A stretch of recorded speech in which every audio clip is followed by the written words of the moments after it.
It's day 52, November 12th.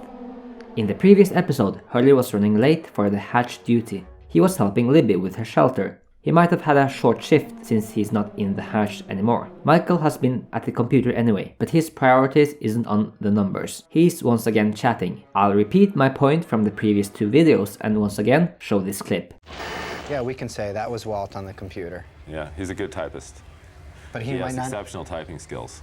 or he might not have even needed a computer. I mean, when you have psychic powers, maybe you just think about the internet and you start IMing people.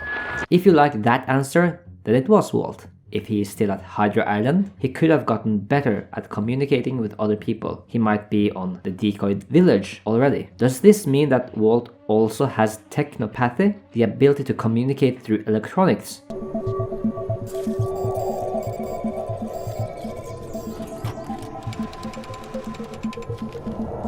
In the episode 3 minutes, we'll revisit this moment and see that Walt mentions the rock with a hole in it. There are no computers at the decoy village, so he would need to use his mind again. But the others know Michael is coming. If you don't think the showrunners should have the final say and would like to separate the art from the artist, since this information came from outside the show, you're free to come up with your own interpretation that it was the others setting up a trap. Personally, I think it was Walt, just like the showrunner said, but only in the first 2 conversations, the one we saw in What Kate Did and the 23rd Psalm. Maybe after Echo and Charlie burned the Beechcraft, the smoke would attract the attention of someone from the others. Maybe Tom. He goes there to check it out, then goes down to the Pearl station and will see through the cameras that Michael is sitting on the computer and typing stuff. Maybe even print a log and see what the conversation was. He contacts Ben, asks what to do. By this point in time, Ben already has an idea of using Michael, and then sends Michael on his way north. Back to the episode. Locke, Jack and Michael are at the hatch. Michael comes into the armory, knocks Locke out, and then runs back to the computer. These events are from a later episode, 3 minutes, where Michael is given directions.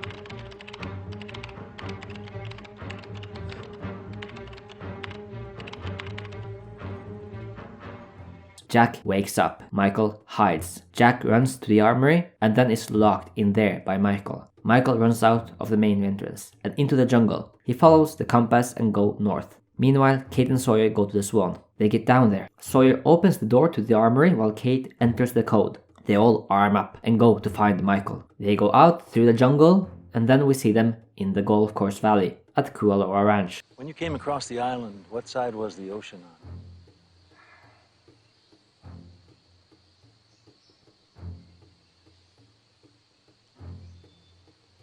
You came from the east. Michael's heading north. I love when the show is consistent with directions. Kate comes to the beach and talks to Hurley, presumably convincing him to take her shift. Kate heads off into the jungle quickly, trying to catch up with the rest of the group. Hurley brings Charlie to the Swan, and they get there to listen to some music.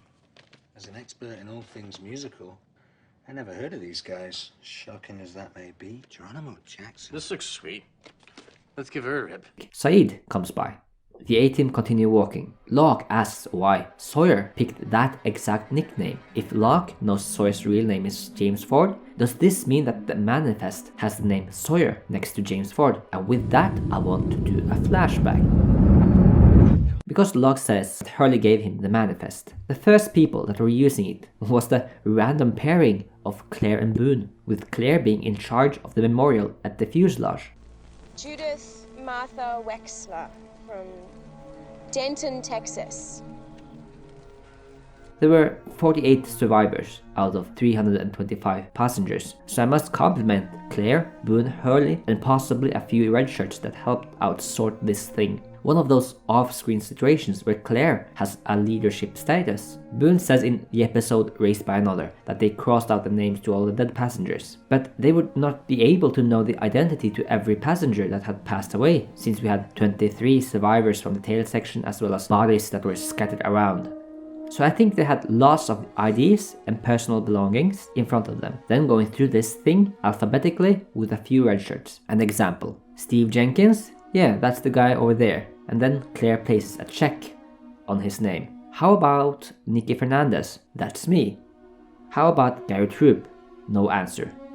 Possibly dead, we'll get back to that. And so on. Since Hurley was helping out, he likely told her that his name is Hugo Reyes. And at the end, when they had the confirmed dead people from the IDs and then confirmed 48 survivors, they scratched out the names of the 270 plus other people. But what about Sawyer? So either there was some random dude that died in the crash by the name of Sawyer and they assumed it was our guy, and then they scratched out James Ford as deceased. I think it's unlikely since Locke says his name was on the manifest and connected to James Ford. After the census, Hurley gave me the flight manifest. Your name is James, right? James Ford.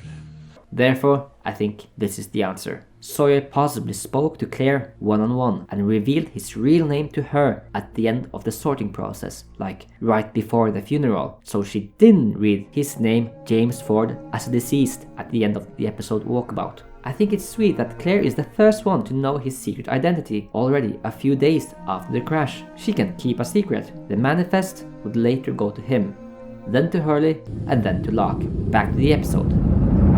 At some point, Tom, Pickett, and the rest capture Michael. A little bit later, they'll capture Kate too.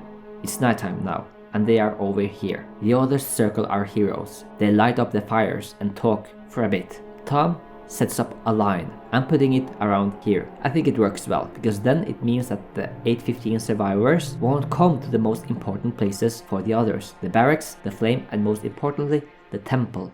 Bring her out, Alex!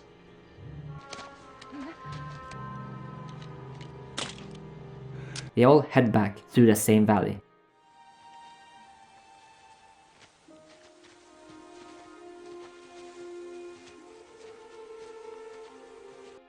I can imagine Locke presumably taking a peek inside the Swan and see that Hurley has it covered. Charlie is at the beach already. Jack sees Anna Lucia at the beach and asks her how long it takes to train an army. This ending has always bothered me. Why in the world didn't he ask Saeed? We saw Saeed for a few seconds in this episode.